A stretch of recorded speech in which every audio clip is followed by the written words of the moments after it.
That's suppressed workers' wages, lowering the price of things like hearing aids, prescription drugs, internet service, along with dozens of other actions. Folks, it turns out capitalism is alive and very well. We're making serious progress to ensure that it works the way it's supposed to work, for the good of the American people.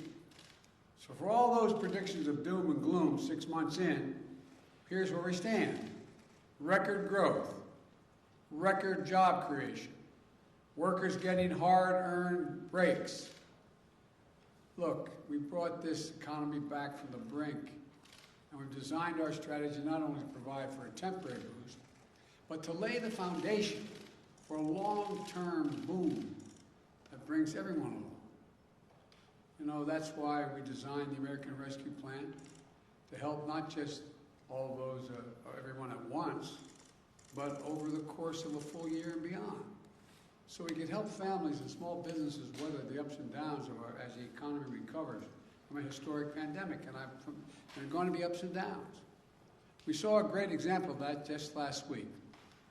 For the first time, monthly payments began going out to nearly every working family raising a child in the United States of America.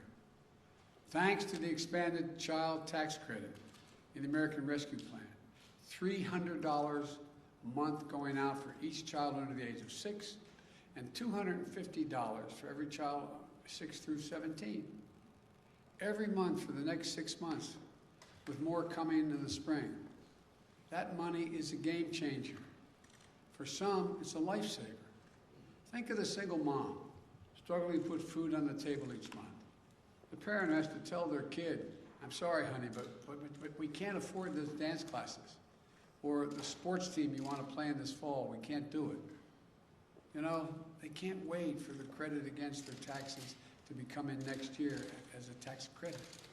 They need cash in their pockets today. For families with the least, this money will do the most, dramatically reducing child poverty in America. And for millions of middle-class families, it'll give them a little bit of breathing room every month. That's just one example of how we're building an economy from the bottom up and the middle out. But despite that progress, we cannot afford to be complacent. We know that our economic recovery hinges on getting the pandemic under control. You know, and by fully vaccinating 160 million Americans, or 80% of our seniors, we've fundamentally changed the course of the pandemic from one that threatens all Americans to a disease that has the most severe impacts only on the unvaccinated people in the country.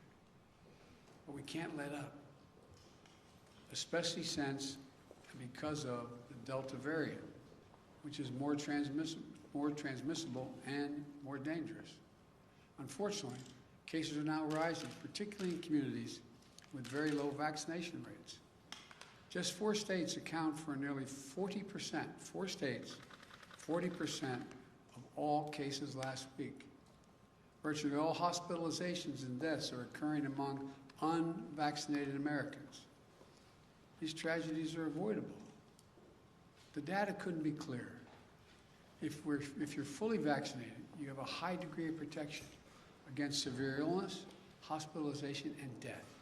If you're unvaccinated, you are not protected. So please, please get vaccinated. Get vaccinated now. It works. It's safe. It's free. It's convenient. You know, this virus doesn't have to hold you back any longer. It doesn't have to hold our economy back any longer. But the only way we put it behind us is if more Americans get vaccinated. We also know that as our economy has come roaring back, we've seen some price increases. Some folks have raised worries that this could be a sign of persistent inflation. But that's not our view. Our experts believe, and the data shows, that most of the price increases we've seen were expected and are expected to be temporary. The reality is you can't flip the global economic light back on and not expect this to happen. As demand returns, there's going to be global supply chain challenges. We've seen that in semiconductors, which are used in automobiles. That global shortage has slowed vehicle production creating a temporary spike in car prices. That's a real challenge. My administration will do everything we can to address it. But again, these disruptions are temporary. Lumber prices are another example. They spiked early in our recovery, but in recent weeks, they began to fall. They've fallen by more than 50%.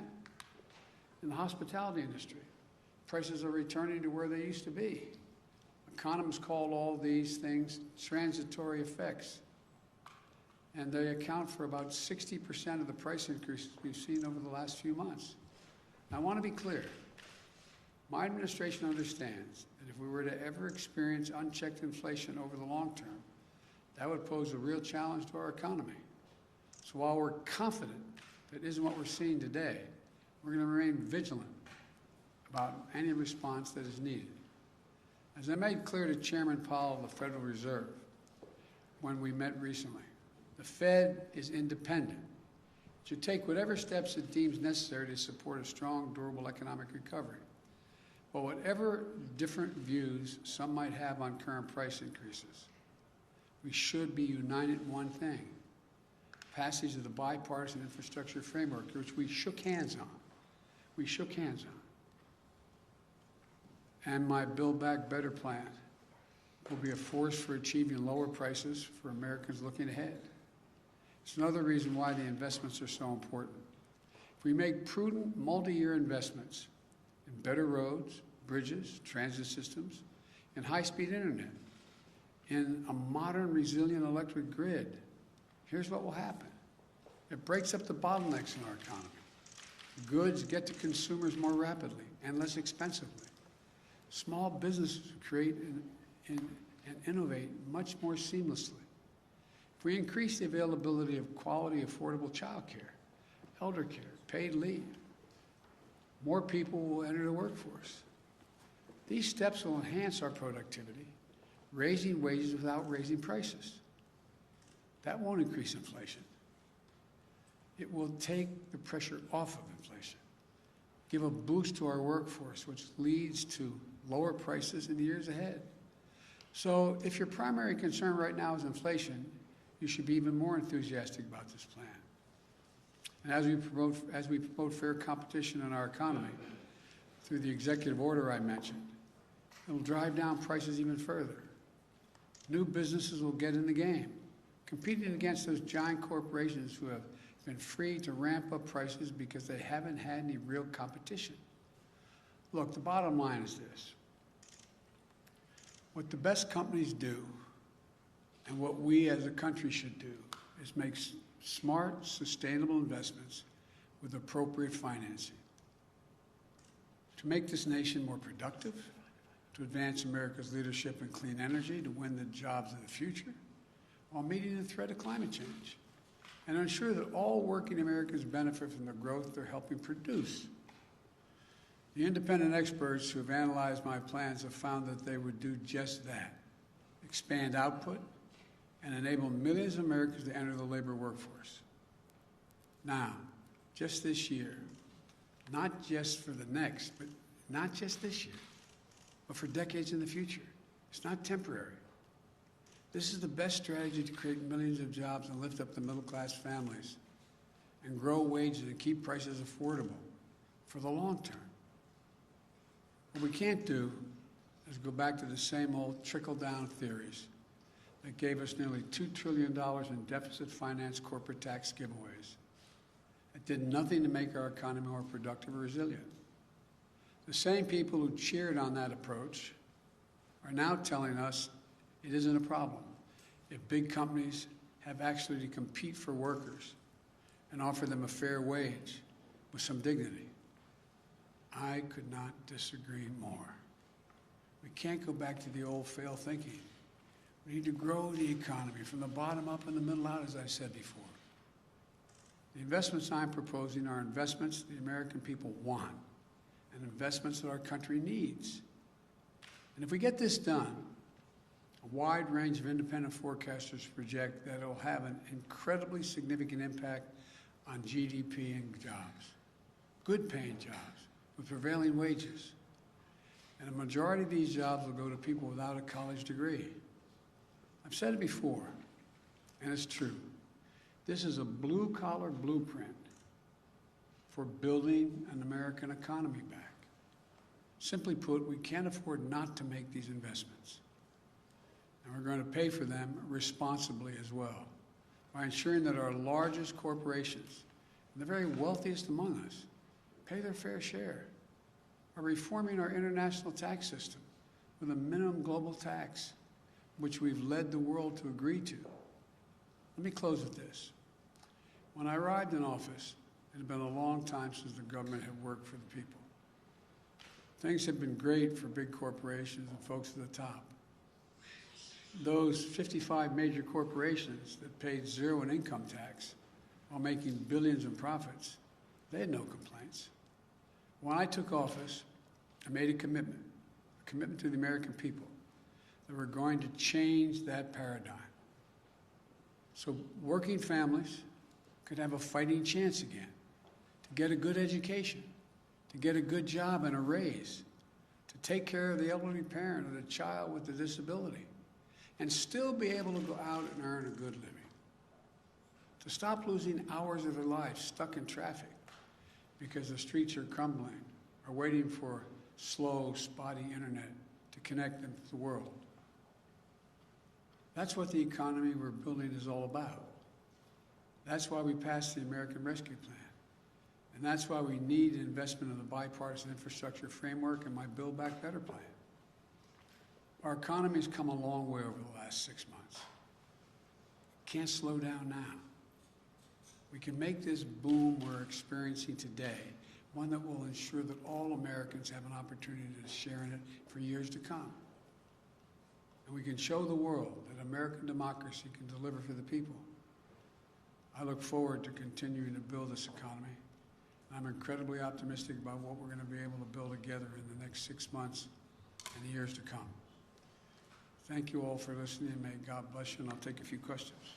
Mr. President, you said last week that companies and platforms like Facebook are killing people by letting misinformation. Let me be precisely what I said. I'm glad you asked me that question. One, I had just read that on the Facebook pointed out that it was pointed out that Facebook, of all the misinformation, 60% of that misinformation came from 12 individuals. That's what the article said. So I was asked that question about what do I think is happening. Facebook isn't killing people. These 12 people are out there giving misinformation. Anyone listening to it is getting hurt by it. It's killing people. It's bad information. My hope is that Facebook, instead of taking it personally that somehow I'm saying Facebook is killing people, that they would do something about the misinformation, the outrageous misinformation about the vaccine. That's what I meant. Have they done enough, in your opinion, to stop? I haven't, to be completely honest with you, I don't know if they did anything today. Up to over the weekend, I don't think they had, but I don't know. I don't know the answer to that question. Will you hold them accountable if they don't do more to stop the spread? When you say hold accountable, I just want to, I'm not trying to hold people accountable. I'm trying to make people look at themselves, look in the mirror. Think about that misinformation going to your son, your daughter, your relative, someone you love. That's what I'm asking, all the way in the back. Thank you, Mr. President. At what point would you consider inflation unchecked to a point at which you would either consider taking action or you would want to see the Fed takes action? And secondly, why do you believe that the budget bill is appropriate legislation for a pathway to citizenship? Well, first of all, I think we need to find pathways to citizenship. The budget bill is an appropriate way to get around the filibuster to be able to make a judgment as to whether or not they should have a pathway. That's for the parliamentarian to decide, though, not for Joe Biden to decide. The first part of the question was? It was on inflation. You mentioned unchecked inflation. There's nobody suggesting there's unchecked inflation on the way. No serious economist. That's totally different. I mean, look, the stock market is higher than it has been in all of history, even when it's down this month. Even down this month. Now, I don't look at the stock market as a means by which to judge the economy like my predecessor did. But he'd be talking to me every day for the last 5 months about how the stock market is so high, higher than any time in history, still higher than any time in history. So that's not how I judge whether or not we have economic growth.